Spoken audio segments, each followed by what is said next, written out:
Hello, everyone, and welcome. If you have been with us this afternoon, your brain should be full and your heart as well. I am so excited to have these beautiful, brilliant women with us tonight.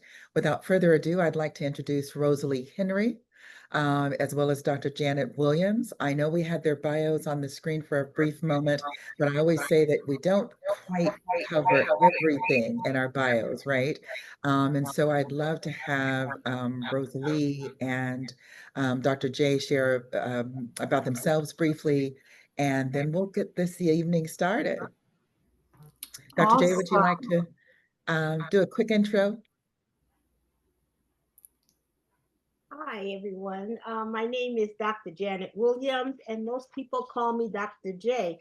I'm a midwife, and I have over 2 decades of experience caring for families in the New York City municipal hospitals. And I walked alongside of birthing families and birthing people for some of the most intimate, powerful, most vulnerable times in their life. 2 years ago, I stepped away from clinical practice, not because I was finished, but because the call got bigger. I shifted my focus more towards education, advocacy, and outreach. I now lecture in medical schools, speak at conferences, write, and do everything I can to get this critical information out to our communities. Because of this work, maternal health, equity, and respectful care is too important to keep inside a hospital walls or academic gates. Our families need this, our providers need this, our systems need this. So we can't keep building policies around what's efficient for us if they exclude the very people that we're supposed to serve. So we have to start listening to the lived experiences of our clients, and that's how we begin to rebuild what truly welcomes them in. So tonight, I'm here not just as a midwife, but as a messenger, a truth teller, and a reminder that each one of us has a role in reshaping maternal health. Thank you. Thank you, Dr. Awesome. So, hi everyone. I'm Rosalee Henry, and I'm the proud founder of Mothers Helping Hands Atlanta, a maternal and community health company that provides in home and virtual support and also newborn education and workforce training. I'm a certified postpartum doula, a newborn care specialist, and also a certified community health worker and perinatal patient navigator. But my journey didn't begin with credentials. It started a place of lived experience. I became a mother at a young age, and like so many women, I was thrown into postpartum without a manual, without a guide, and without enough support. So I quickly realized that too many mothers, especially Black women, are expected to carry the weight of motherhood in silence. That experience changed the course of my life. I left a career in banking to become a nanny and eventually leaned fully into birth and postpartum work because I knew the system needed more hands and more heart. I built Mothers Helping Hands to be a village I wish I had. And today, I've helped over 200 families navigate the fourth trimester, including parents of twins and triplets, both here in the US and also internationally. And I'm proud to say that next month is going to be 13 years since I started my company. In 2023, I graduated from Morehouse School of Medicine through the Center of Maternal Health Equity. And that milestone wasn't just personal, it was powerful. Because of my mission was always being to reduce the maternal mortality and to make sure no mother feels invisible during one of the most vulnerable transition in her life. So through Mothers Helping Hands on our Care Connect program, I now train community health workers and doulas to build sustainable careers while serving underserved communities. Because of me, this work is not just a calling, it's a commitment to every mom who has ever whispered, I wish someone could help me. So tonight, I'm honored to be here to remind you that postpartum care is not luxury, it's a lifeline, and every family deserves to feel held, heard, and healed. Thank you. Thank you so much, Rosalie. And I think that we should put that on our next t-shirt, that it's not a luxury, it's a lifeline. I know you have a presentation, so I will let you share. And then what we're going to tell our audience, right, is that if they could hold the questions until the end, or do you want them to ask questions in real time? At Might the be end would good be to better. hold at the end, maybe. Okay. Okay. And Dr. J, you're sharing your screen? Perfect. I'm trying. Let's see. Can you see my screen now? We see your screen, but it's actually on email rather than the Okay, presentation. wait. But there it is. Trying to open it. Wait a minute. And we see it. Yes, perfect. Okay, let me try to start the slideshow here. Hold on one second. You're seeing all the slides at once, though. You're not seeing, right?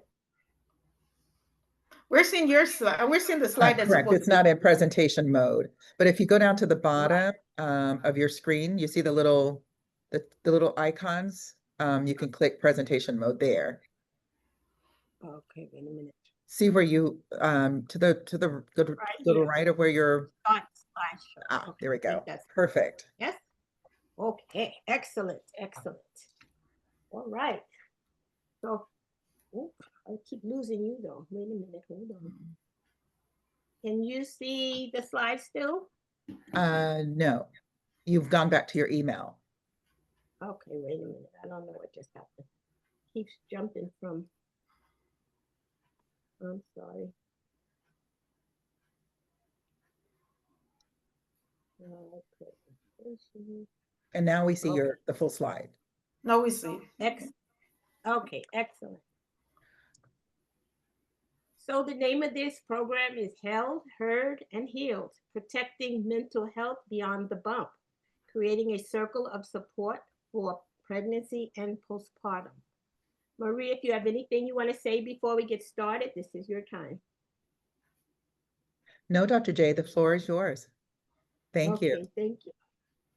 So I'd just like you to meet the speakers, which you have. You've met Rosalee Henry and you've met me, Dr. J. So we're just going to get started. So let's set the record straight. There's a whole lot of noise out there about what's normal and what's not normal when we talk about giving birth. Too many new parents are left feeling ashamed, confused, or like they must be doing something wrong when really no one ever told them the truth. So let's clear things up. As a midwife, I walk this journey with hundreds of families, and I'm here to tell you you're not broken, you're not alone, and you're not failing. You're healing. Let's break down some of the biggest postpartum myths and talk about what's actually real. There are so many myths about recovery. One of them is you should bounce back in 6 weeks. If you had a vaginal birth, recovery is easy, or bleeding should stop after a few days. The truth is healing is not linear. 6 weeks is just the time of your first postpartum checkup, not a magical finish line. Full recovery takes months, and postpartum is considered up to the first year after delivery. That's especially for sleep, energy levels, and pelvic floor and core strength to return. Vaginal births can involve stitches and tears and hemorrhoids and incontinence and pelvic pain. Natural does not mean painless or simple. Postpartum bleeding, which is also called lochia, can last up to 6 weeks and may stop and start again. However, bright red bleeding with clots after it's slowed down may be a red flag, so call your provider if that happens. There are so many myths about emotional health. You'll fall in love with your baby instantly. Feeling sad is just the baby blues. You should be happy. What do you have to be sad about? Well, the truth is, bonding can take time. You have hormones, trauma, and fatigue, and that can delay that instant connection, and that's okay. While the baby blues are common in the first 2 weeks due to the change in your hormonal levels, sleeplessness, and just plain getting adjusted, everything feels heavy and sometimes lasts. If anything feels heavy or hopeless or lasts beyond the 2 weeks, it may be postpartum depression or anxiety, and it deserves real support. So reach out and ask for help and share it with your provider, your partner, your doulas, all of those in your village, your support people. The myth also is you should be happy. What do you have to be sad about? Gratitude and grief can exist and coexist at the exact same times. Joy does not cancel out exhaustion, fear, or a sense of identity loss. There are also myths about identity and roles. Motherhood should come naturally. Needing help is just a weakness. I did it with 6 kids. Why can't you? Motherhood and parenting is a learned skill. Babies do not come with a manual. So feeling overwhelmed, uncertain, or even resentful at times doesn't mean you're failing. It means you're human. Asking for help is something that's smart and it makes you strong. No one is meant to do this motherhood thing alone. Building a support team is part of caring for yourself and your baby. And then there's myths about feeding and functioning. Breastfeeding is intuitive. It's instinctive. If you can't do everything you're used to, then you're not recovering well. Well, in reality, the truth is breastfeeding is natural, but it's not intuitive, and it often takes practice and support and professional help sometimes. Postpartum is a time of adjustment, not performance. Your body and brain are doing everything they can to heal. And why does this all matter? Well, postpartum wellness is not just about physical healing, although that's a big part of it. It's about protecting your mental, emotional, and spiritual health during one of the most vulnerable times in your life. As a midwife, I've seen firsthand how feeling unsupported, unheard during birth can leave lasting scars and memories. But with the right care and circle of support, healing is not only possible, but remember, it's your right. So today I'd like to normalize what support looks like. This is for you and for those of you in your village. They need to know what's normal and how to be there for you. Each child changes the dynamics of a family. There's a time of readjusting to new roles and identity each time. Partners and siblings also need time to readjust. Remember, you're not alone. Okay.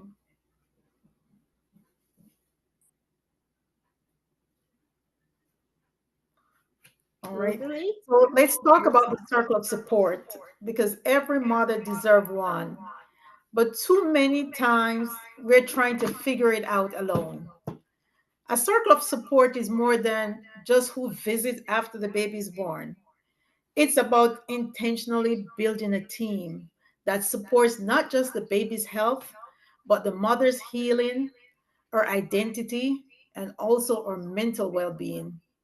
So, this can include an OB or midwife for the clinical care, a postpartum doula like myself to provide hands on in home support, a therapist or counselor for emotional wellness, a lactation consultant, pediatrician, and even a trusted friend or a faith based support. So let me share two real life examples with you. And these are real things that I've experienced. So one of them is, once I worked with a mom of twins who had a C-section. She had no family nearby, and her husband had to return to work within days. And she told me, everyone asks about the baby, but no one asks how I was doing. We built a support circle with a night doula, a lactation consultant who did virtual check in, and a therapist who helped her manage anxiety. And within 2 weeks, she told me, now I felt like someone is caring for me. And that's what a circle does, it protects the mother, not just the baby. And another example is a mother who I supported was navigating postpartum while she was also caring for her elderly mother. She didn't think she had time to focus on herself.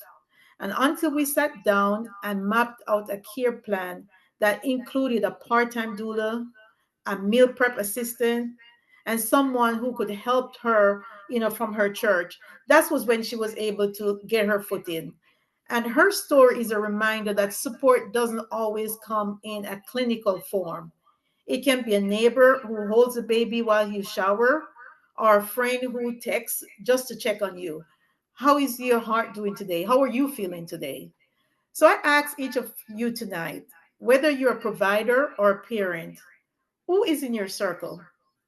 Are they supporting your healing, not just your to-do list?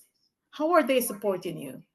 Because when we build intentional circles, we don't just survive the postpartum period, we thrive through it. Next slide, please, Dr. J. Okay. So, when we say wraparound care saves lives, we're not just using a catchy phrase. We're talking about a model of care that surrounds a mother from every angle, right? Medically, emotionally, spiritually, and also practically, because every family dynamic is different. And as a provider, when we walked in, we should be ready and prepared to meet a family, a mom, where she's at. And too often, care stops at the 6 week postpartum checkup. But healing doesn't have a deadline. It's a wraparound care that ensures that no single provider comes in the whole weight. And more importantly, no mother falls through the crack, because we have to get away from thinking that we can do it all, whether we're a parent or a provider. We need a support team. And in my work, I've seen firsthand what happened when this type of care is missing and what's possible when it's present. So another example I want to share, I supported a first-time mom who had a traumatic birth, and followed by postpartum anxiety, postpartum depression. Her hubby referred her to a therapist, but she did not follow up. She was just too overwhelmed. And when I was brought in as her postpartum doula, I noticed the signs of anxiety right away. And I gently encouraged her to revisit therapy. And I coordinated with her provider so we were aligned. I also helped her partner understood what she was going through. And by week 3, she said, I feel like I can breathe again. I wasn't just the therapy. I was a collaborative care that made her feel safe, heard, and held. And that's the reason why, as providers, we have to have a resource list. We have to make sure that we collaborate with everyone who is between us and our client, because we cannot do this by ourselves. We're not silos. So we have to make sure that we know who, and make sure that build a relationship with with others, so we can refer our clients to qualified people. We have to start thinking beyond just us, right? Stop thinking about others being competitors and be more of collaboration. And my other example is another mom I worked with as a single parent with limited resources. And after a C-section, she was struggling with pain, breastfeeding challenges, and undiagnosed depression. And because of a wraparound care that we provided, her case manager connected her to a doula through a grant funded program. So that was how we were able to come in. And I helped her with the baby care, the household routines, while social worker assisted her with transportation and food access. She was also connected to a free support group for young moms. And that mother went from just trying to survive to saying, I finally feel like someone cares about me. And that's the power of wraparound care. It doesn't just improve outcomes, it saves lives by restoring dignity and giving mothers the full spectrum support that they deserve. So, Dr. J, you can take it from here. Okay, no problem. Okay, so you talked a lot about wraparound care and how it saves Yes. lives, and that is amazing and it's so important. So we know that there's a lot of things that can go on that can stop women from getting the care they need. So we're going to go through some of that right now. And one of it is there are barriers that keep women silent. One of them is implicit bias, medical racism, and barriers that are encountered. So just give me one moment and we're going to talk about that right now. So bias doesn't have to be intentional to be harmful. Um, Bias lives in the gaps between what we think we believe and how we act when we're under pressure. In maternal health, it could look like pain that's dismissed when someone complains of pain and they're not believed, symptoms that are minimized, or someone being labeled non compliant instead of not being heard. These micro moments of disregard add up and they cost lives, especially for Black and Brown birthing people. Trust can't be built if harm is never acknowledged. We ask people to trust a system, but then we rarely ask the system to be trustworthy. Medical racism isn't just historical, it's present. When patients experience neglect, dismissal, or judgment, it creates an emotional and psychological barrier to care. If we want to improve our outcomes, we must repair those relationships. That starts with listening and accountability and centering on the lived experiences of our patients. Equity is not just about access, but about respect and repair. So I want to talk a little bit about what it takes a village looks like. The circle of care after birth, um, because healing after birth takes more again than the 6 weeks. It takes a team, and every new mother deserves more than survival. She deserves support, nourishment, and to feel held while she's holding her baby. Again, let's talk about the doula, the postpartum doula. She's not just an extra pair of hands. She is trained, highly trained to, like Rosalee said, recognize those emotional symptoms of distress, support recovery and rest, and help ease that daily load day to day. And they're checking on how you're doing, not just you, but also the baby. And then you have the lactation consultants because, like I said, breastfeeding isn't always intuitive. And so too often folks are told, just give it time. You know, you'll be fine. The pelvic floor specialist, they don't mention that many times. And a mother's coughing and sneezing and she's leaking urine. All of these things are something they don't have to live with. These specialists can help the body heal and restore the strength and control. Pastoral care, we often overlook that. They offer a listening ear, faith-based encouragement, and whether someone's dealing with grief, confusion, or simply needing a moment to be still, spiritual care can be an anchor. We haven't talked about moms who have babies that are born that are sick, that are in the NICU, which is the neonatal intensive care unit. They're not only dealing with the postpartum part of it and the physical and the emotional, but they're also worried now about this baby that's sick and that's being cared for in the ICU. When we talk about wraparound care and collaboration, we need to put in a nutritionist because postpartum body needs healing from that major event. We need food that fuels our body, not only for milk production, but for mental energy and for emotional balance. If cooking feels impossible, there are delivery services available. There's WIC, there's help from friends or family that can make a difference. You're worth being fed well during your recovery period. And Rosalie also talked about therapists and mental health counselors. Those are essential people in the team because therapy isn't a weakness, it's wise. Social workers can also help connect families to real world supports, including childcare and building assistance and utility aids and legal services. Many things can come up during a pregnancy and after delivery. Many times moms have to stop working during the pregnancy. So things come up that they weren't counting on. But they can effectively help coordinate some of these services, particularly for patients that have high risk pregnancies. We have many moms that come in and deliver preterm. They were not expecting to come to the hospital right now. They have children at home. They need childcare, help with childcare and other things. And you can't forget about things like transportation and access to care. It doesn't mean much if you can't get there.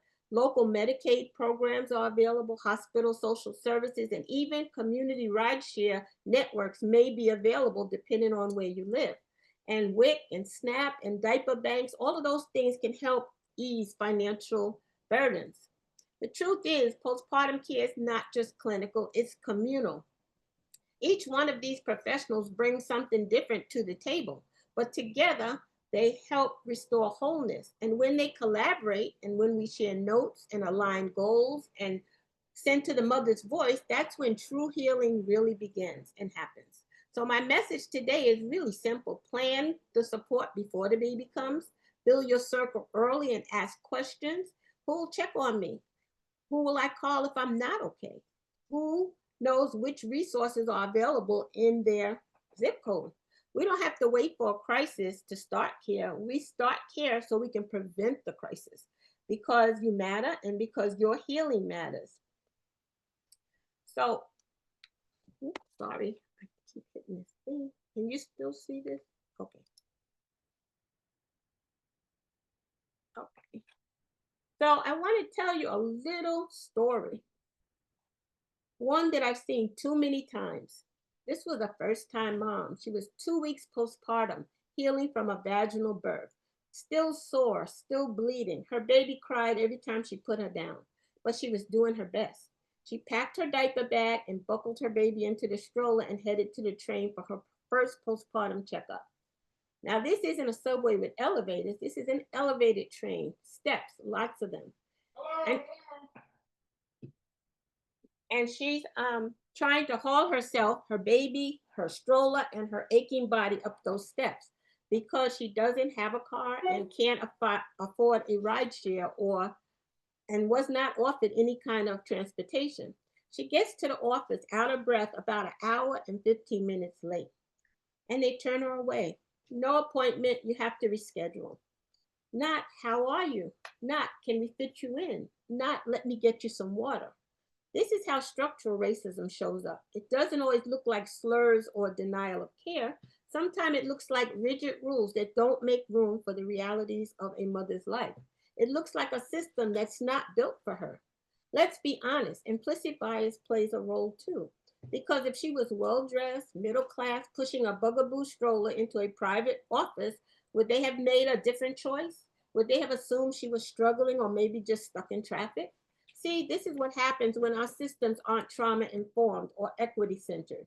And the deep issue, she almost didn't go in the first place because so many Black women and women of color are conditioned to be silent, to endure pain. She showed up and still got turned away. So she went back home, down the stairs with the stroller, the jostling a crying newborn and a leaky body, and spirit was broken. She didn't say much to anyone, and she didn't call to reschedule. She didn't have the energy to try again. And that's what haunts me. Because postpartum isn't about healing, it's about being seen, heard, and held. And in that moment, she was none of those things. That visit wasn't just a checkup, it was a chance to scream for depression. It was a chance to ask about her bleeding, to ask about feeding, to remind her that she still mattered. Instead, the message she received was, "You're late. You're not worth waiting for." This is how women fall through cracks, not because they didn't care, not because they're careless, but because the system isn't built with compassion. It's built with for convenience. And when the convenience becomes policy, people get left behind. We can't keep practicing like this. We have to build grace into our systems. We need clinics that understand healing isn't always on time. We need front desk staff who are trained in equity and not just efficiency. We need providers who don't see lateness as a lack of effort, but see it as a sign that life is hard. And she still came. We need to ask what barriers are in her way and how can we remove them and not force them. And most of all, we need to stop blaming mothers for a system that keeps making it harder for them to show up. If this story makes you uncomfortable, that's good. It should. Because that mother, she's not just another story. She's in your waiting room. She's on your schedule and she is depending on us. Let's build a system that deserves her trust. And when a mother shows up, we should never send her home empty. You see, this mother did everything right and still got left behind. Rosalie? Yeah, so let's talk about what really keeps moms from speaking up. The truth is, it's not just that we don't know where to get help. It's that we have been conditioned to stay silent. Especially as Black women, we're taught to be strong, to push through, to handle everything on our own. And in the postpartum journey, that silence can be dangerous. More than 53% of the deaths that occur during the maternal journey happens after moms leave the hospital when they get home during that postpartum journey. And there are four main barriers that I see over and over again. The first one is fear of judgment. What if they think I'm ungrateful? Culture stigma. That strong Black woman myth that tells us we can't break down, we're strong. Medical bias. Too many women not being believed when they say they're in pain or they're struggling or they're not feeling like they're being heard, right? And Mhm. access issues, no insurance. Dr. J just talked about it. No transportation, no one to take care of the baby while you get help. And these are real. These are not just inconvenience. These are life-threatening barriers that prevent healing. One of my clients was a mom of three, and she told me she was struggling, really, really struggling. And when I asked her if she spoke to her doctor about it, she told me that she cannot tell her doctor that she's feeling depressed because they will call CPS on her. And that fear of losing her children kept her from saying that she was barely functioning. That's just not right. She didn't trust the system to protect her. The system that is put in place, she did not trust it. She only trusted someone who looked like her and had walked the road that she was walking. And that's why representation in care matters. She finally opened up to me, and together we found culturally competent support for her. She didn't need to be rescued, she just needed to be believed. Another mom I supported had moved from another state and didn't know where to turn to for help. She had Medicaid but couldn't find a provider who could see her without a 6 week wait. And meanwhile, she was experiencing severe postpartum rage and insomnia. She just could not sleep, overwhelmed, sleep deprived. And she told me she felt like she was disappearing. And the system had made her felt invisible. And through my network, I got her connected to a community doula for help, a telehealth therapist, and also a support group. And what she needed wasn't complicated; it was access. And these barriers are preventable. And if we want to change outcomes, we have to start by creating a culture where asking for help is not just accepted, it is encouraged and it's expected. Because no mother should suffer in silence. I had another client where the husband, he was an NFL player. And I remember when we first met, she broke down and she told me that it was going to be hard because she did not want her mother to know that she was even reaching out for help, because when she first brought the conversation up to her mother asked her, so what, you're now too good to take care of your own child? Not that, Mhm. okay, I am thankful or I'm grateful that you're in a position to hire someone to help you. That was what her mother said to her. And she did not want her mother there because she had unresolved issues with her mom. So that was her main reason for reaching out for help. And she wasn't even able to get support from the person that she thought would have supported her. And these are real. This happened all the time. They're not isolated incidents. They happen all the time. The people that sometimes that we're looking for support are the ones who are not there. So it's like a lot of times moms are fighting an uphill battle, and we have to change that. We definitely have to change that. So next slide, Dr. J. So now that we have acknowledged the barriers, let's talk about what actually helps moms heal. Healing starts with breaking the silence, and that requires a safe, trusted space where mother feels seen, not judged, where they don't have to mask their pain with smiles. And it's important for our clients or mothers to feel like they can trust us. It's about letting mothers know you don't have to wait until you're in a crisis to ask for help. You don't have to pretend to be okay to be a good mom. We have to get away from being reactive and be more proactive. We have to get away from waiting until there's a crisis before we step in. And that comes from someone trusting us. So let me be clear, healing isn't one size fits all. Sometimes it's a licensed therapist. Other time it's a doula who holds your baby so you can shower. It's journaling, it's check-ins, it's simply being asked, how are you doing today? Not always, how is the baby doing? How is the baby sleeping? No, how are you doing today? I once worked with a mother who told me that she hadn't spoken to anyone about how she was really feeling since giving birth 3 months prior. She was smiling in photos, but crying at nights. And she thought that made her weak.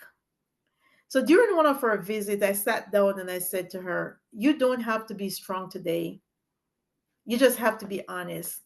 And she broke down in tears and she just cried and cried, and I just held her. And she said to me, no one has ever said that to me. And that's deep. The conversation became a turning point for her. And I encouraged her to start journaling, and also encouraged her to join a weekly postpartum support group. And she said for the first time, she felt that she could finally breathe again. Because when she realized that she was not the only one who was facing what she was facing, and there was people there who actually validate her feeling, and that really helped her. Another mom also that I supported, she was undocumented and she was terrified to speak to anyone in healthcare about her postpartum depression. She thought that if she had said the wrong thing, they would have used that against her. But when she found a culturally competent doula and a hotline staff who was bilingual, her peer counselor, she realized that help could come from someone who understood how she was feeling, not just her language, but also her story. And that safe space saved her mental health. And it possibly could have saved her life. Right. So that is what healing looks like, being listened to without feeling like you need someone to fix you. That's not what we're here for. Being listened to without being fixed, having your experience validated and not minimized, knowing that vulnerability is strength and is not a liability. And when we create a space for moms to speak their truth, we open the door to their healing. So tonight, whether you're a parent, a provider, or a support person, just ask the hard questions. Offer the safe space, because healing begins the moment someone feels heard. Thank you. Dr. J? Okay. So Marie, I'm going to ask our viewers if they want to have any questions, they can put it in the chat. And if you'll let us know if you get any questions, that would be excellent. Thank you both. That was a very rich conversation, and I see lots of activity in the chat. Um, One of the questions was if you, Dr. J, could switch to the slide on barriers, or if you could reshare that, I guess. Okay, wait a minute. This one? Uh, Diani, is that the one? You can drop a heart and let us know if this is what you wanted to see again. And if there was something that you wanted Dr. J and or Rosalie to repeat, we're happy to do that. And then she goes on to say it was on the wraparound slide. Oh, okay, wait a minute. Was that the one out? Mm-hmm. Perhaps this is it. Yes. And we will have the recording available. So we'll be able to, you'll be able to go back and revisit some of this very rich content.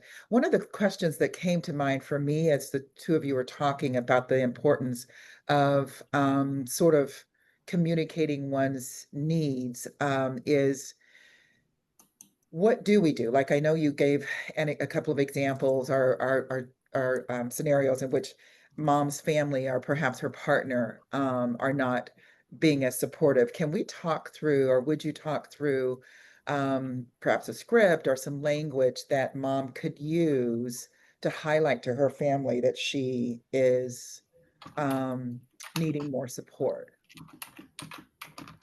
One of the most important things I'll say first is that a lot of this needs to be done long before the delivery. So that's one thing in my journal that I've written.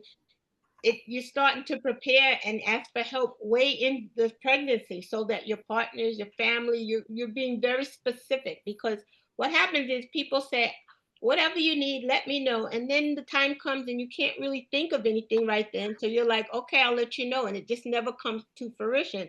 But if you think about this during the pregnancy, you can be very specific. You can ask maybe your sister if you could prepare 4 meals for me and drop it off. Someone else, if you go to the store, if you could bring me milk, bring me, I'll make a list. If you could just bring me those groceries that week. Or if someone could come and sit with the baby for 2 hours. Very specific things. Sometimes we have to do that. People are not mind readers. And I think that's one of the biggest things that people have a problem with when we ask people for help, or we offer help. The other person is not a mind reader. So you have to tell them what you need. And I think many times it's not verbalized. And postpartum, you have all these hormones going. That's not the time to try to sit and think of what you need, because like we said, moms can be so overwhelmed at that point, they really don't know what they need sometimes. So I think just telling people that you're going to need their support and being very specific in what support is.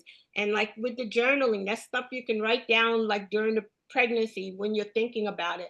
Oh, I have a preschooler. Maybe someone could pick my child up and take the baby to preschool for me, so I don't have to get up and get the new baby dressed to go to, just to drop the baby off 5 minutes. Little things like that. Or ask your partner, can you drop the baby off, or can you pick the preschooler up on the way back, or something like that. You have to be, again, very specific what you need. And don't be afraid to set boundaries also as far as visitors, because sometimes visitors come to and overwhelm the new mom, but it's not helpful because they're not really, they're there, they come to see the baby, they come to bring presents, but they're not bringing any support. And sometimes that can be draining, because now the new mom feels like she has to get up and clean her whole house because company's coming. That shouldn't be her goal right now. She should be the one resting and being taken care of. Yep. I love that, I'll Dr. definitely, J. yeah, I definitely piggyback on what Dr. J said. And that's why I make this my mission for postpartum awareness and postpartum preparedness. Because if you're aware of what may happen, you'll be more prepared for it. Sometimes when a client reach out to me, I'll ask them, they're like, okay, they have the perfect birth plan and they're going to have an unmedicated birth and they're going to have a natural birth. And I'll ask them, have you thought about what your postpartum plan will look like if you have a C-section? Because we're not going into it thinking that may happen. But if Mhm. you do have a C-section, your postpartum recovery, your postpartum plan is going to be different. So I'm always encouraging midwives and do labor doulas, when you're talking to your client, always include the postpartum period, because a lot of time parents prepare for the birth because there's so much emphasis on the birth. There's so much emphasis on the baby shower, the gender reveal, but they don't even have a birth plan, a meal plan, right? Mhm. So we have to make it our mission It doesn't stop at the birth. That's right. Statistics show more than 53% of the death that occurred during the maternal journey Mhm. happened after moms leave the hospital. So how Okay. can we say that we are working so hard to make an impact, reduce the maternal mortality rate, but we're not putting more emphasis on the postpartum period? I think that's something that you said that really resonates, Rosalie, is that for the average layperson, myself included, until I started doing this work, I think there was this mindset that after the baby was born, there was no risk, right? Yeah. And television perpetuates that.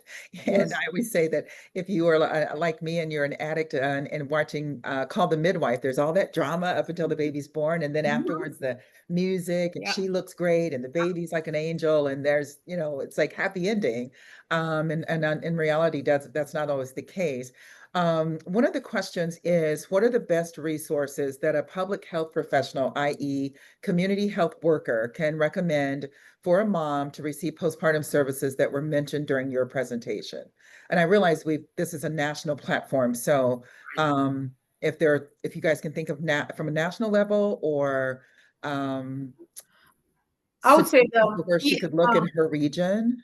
yeah, PSI, the postpartum, I forgot what it means, but this Postpartum PSI, Support International, yes. yeah, that they're a very great resource. And Yeah. also, I also have a resource guide that has a lot of resource in there. So if anyone scan the QR code that I have on there, or reach out to me to book a call, I'm always looking to collaborate with others in the maternal journey. And I'm passionate about what I do, and I just want to make sure that families are supported. We do support the whole family, not just moms. Okay. I'm trying to put. You can see your QR code there, Yeah. and your free download is there also. If they would scan Yes. your QR code, they can get a free download.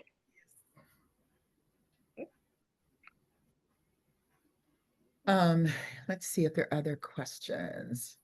Um, One of the resources that I think, I don't recall who shared with us, is the Lackland Foundation. They are I believe they're a nonprofit.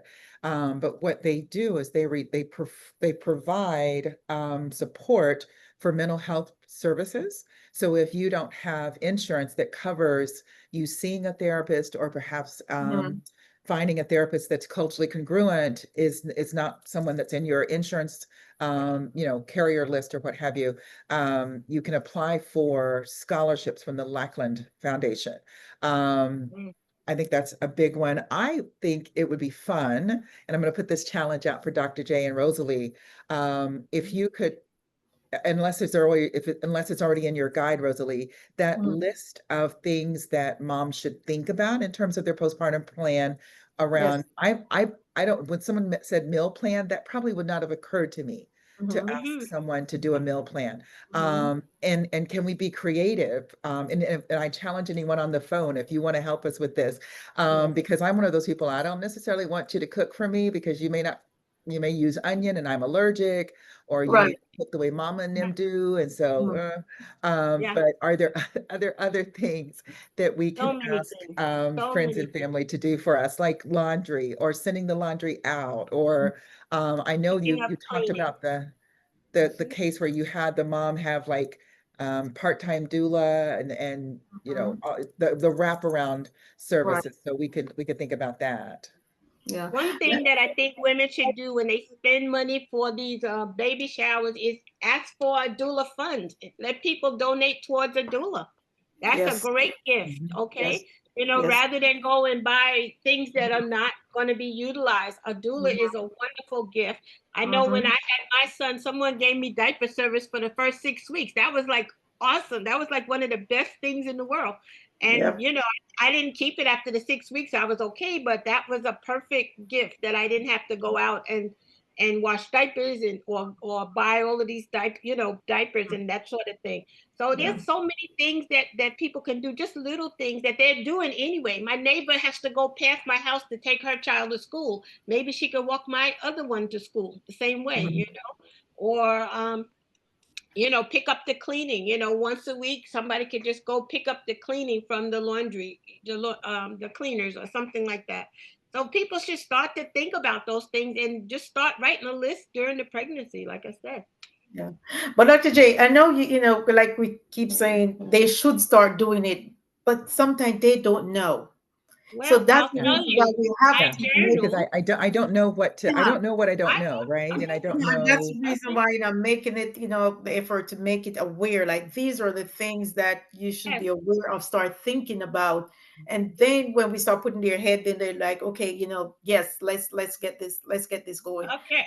So if they see this And journal, one of the this things in the, if I could share before we lose, I lose its thought or the chat is moving. But one of the yes, suggestions that Karen made, which I absolutely love, is giving gift cards. And she said specifically for Uber or ride shares.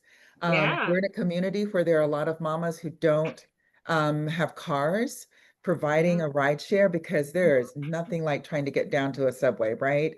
With a Mhm. newborn. And then there's so many of the times the elevators are broken and all the other things that can lead to a headache.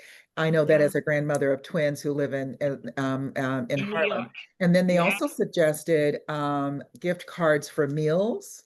Mhm. Hmm. Um, that would be a wonderful suggested. And then Stacy said her grandmother would get Uber cards for her during her postpartum period. That's good. And then someone said, if we think about the to-do list, could we make it available in various languages for women who are immigrants? Mhm. Um, let's see what else we are saying. And I will share with you in terms of these workshops, for those of you who are working with communities that English may be their second language, we are perfectly fine with you translating our videos for the language, the primary language that you need. We simply ask that you alert us, and then we will ask you to sign a disclaimer saying that you put in a disclaimer that whatever translations you've made, we are not responsible for any errors. But certainly reach out to BTM. We're happy to work with you on that. Um, Someone said I like Deanna's idea, but oh, the postpartum mamas. Oh, Deanna said I think there should be a to-do list for the postpartum mothers that are military wives and live overseas. That their list is going to be slightly different, right, than Right. someone who's domestic. And then Right. also, could we think about a postpartum to-do list for single mothers? Mhm. Yep. That's a good. Those are good suggestions. We'll think of Yeah, yeah. put something together. That would be excellent. I think that's a wonderful idea. We're gonna work on this and make it something that we'll send it out to Yeah. our broader community and maybe drop links in our various websites. Um, I know we are coming up on the hour. Any other questions from our audience? If not, I'm going to ask Rosalee to give us like there's a lot of information here, Rosalie. And so if you had to say, if y'all don't remember nothing else, I want you to remember this, what would it be? As providers, I want us to remember that we cannot do this by ourselves. And the same way that we need a village for the clients we care for, we also need a village for ourselves. Mm, We cannot pour from an empty cup. We have to start collaborating. We have to start leaning on each other. We cannot take care of all the families by ourselves, mhm, right? So we have to now start thinking about what else can I do to even help to make me a better person, be have an even more sustainable business, because that's another thing where a lot of times it's not touched on, and is the business side of it, mhm, right? We are passionate about what we do. A lot of us is not in this for money, but we still have to have a sustainable business. So we have to start treating our, this is not a hobby, we have to start treating it as businesses. We have to start, because if we are not having a sustainable business, it's going to be a revolving door. If we cannot take care of mm, our families, we're not going to stay, and we're not going to be able to make an impact on the maternal mortality. So we have to find ways, how can we make this sustainable but still serve at a higher level? And I love to wonderful. collaborate with everyone, you know, one here who wants to talk. I didn't share this in my bio, and it's not like boast. I started out in this field as a nanny, and I was able to learn, make a lot of mistake, and I was able to grow my business to 7 figures. And that's the reason why, I just want to share with others the things that I've gone through so you don't have to go through it. I love that. Thank you. Mhm. And that's so true. I think, particularly as women, as Black women, we're often put in positions where we are expected to give. Yes. And so often with service professions, whether it's the person that cuts our hair, the person that does our facial, the person that does our nails. Yes, I am high maintenance and I have all that done. And often when I'm talking to them, there's always this angst because people have tried to say, well, girl, you can give me the friends and family. I never ask for the friends and family. Don't ask for the friends and family because that's their job. And as a consultant, I don't want y'all to ask me for friends and family. Let me do my job the way I do it. Now, if it's related to BTM, I'll give you whatever you want for free. But in my real job, I need for you to pay me. What's that Rihanna song? Don't mess with my money or something.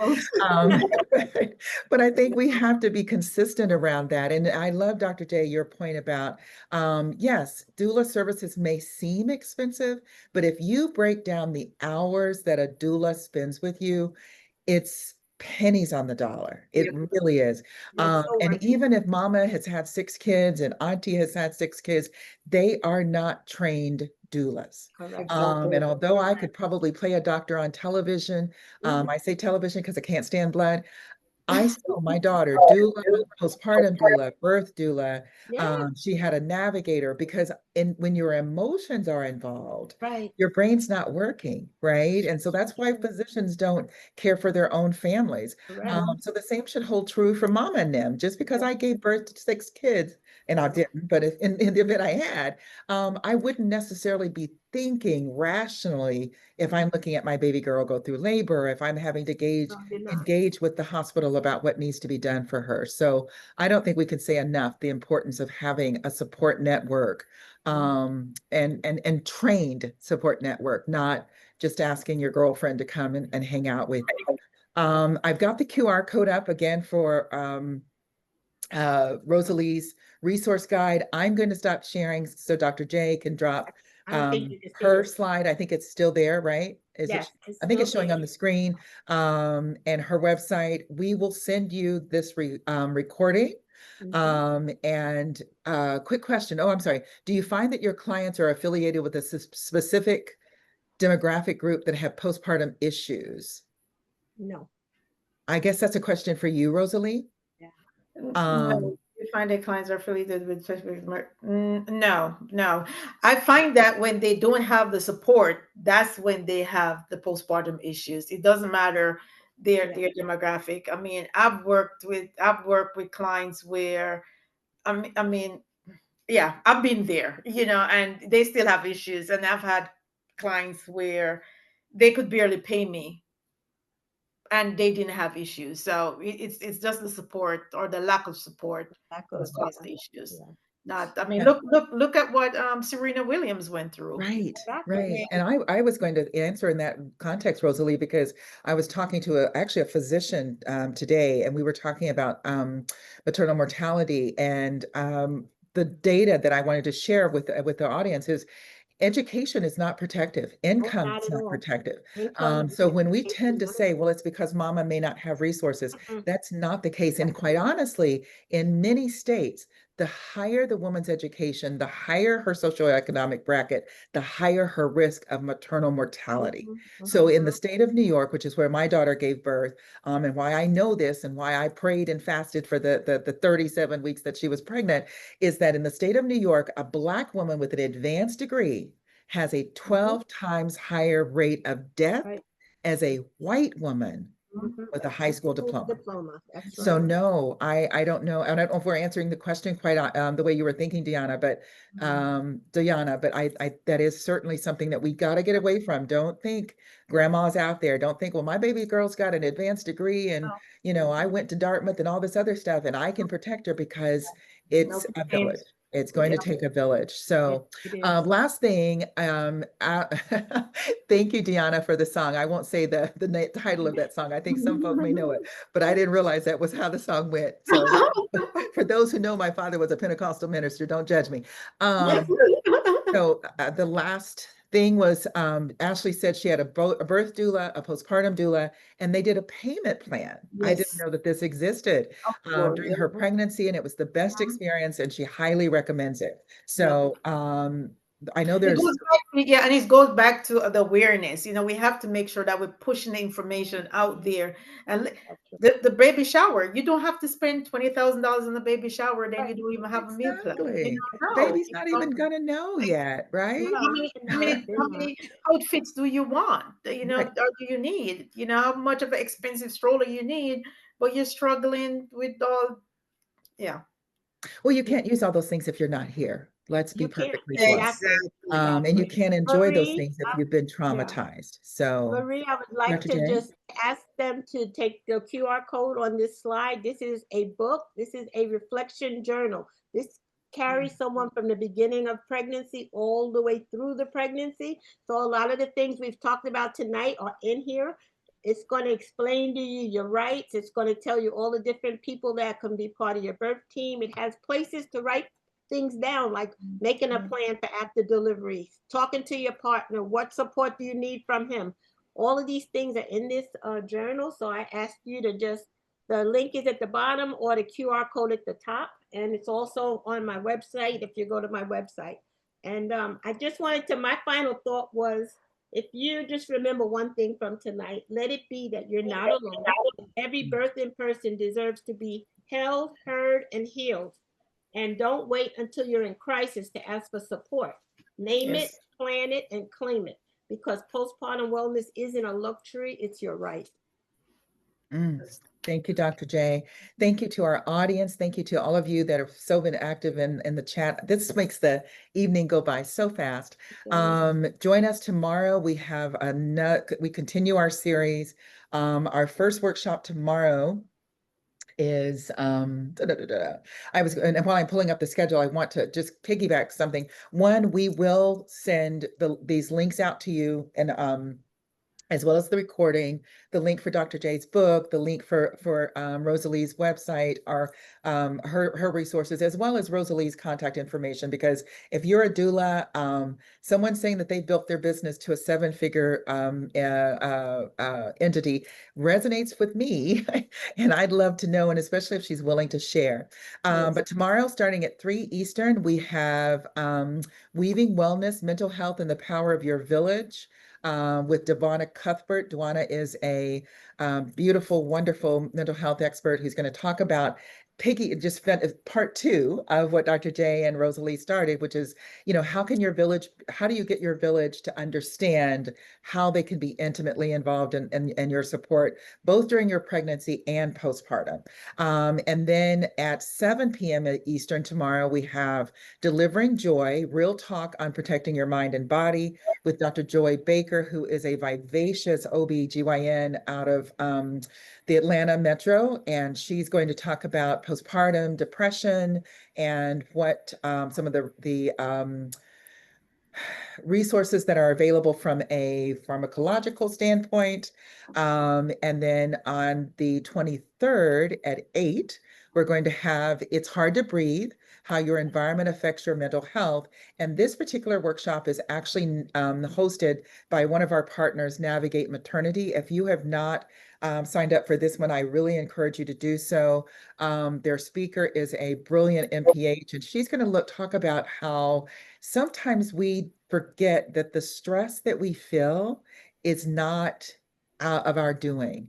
It's the things that we go through, the experiences that we have. If you were on the workshop, or our first workshop of the day, with Dr.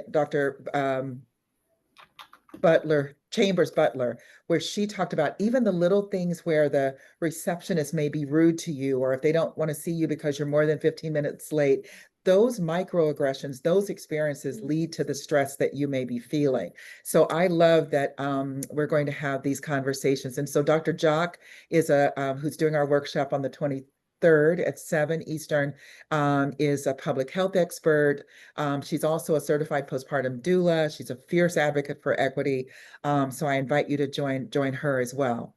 Thank you all for joining us this evening. I know we're a little bit over, but a lot needed to be said, and we look forward to seeing you soon. Thank you, Rosalee. Thank you, Dr. J. Welcome. Thanks, everyone.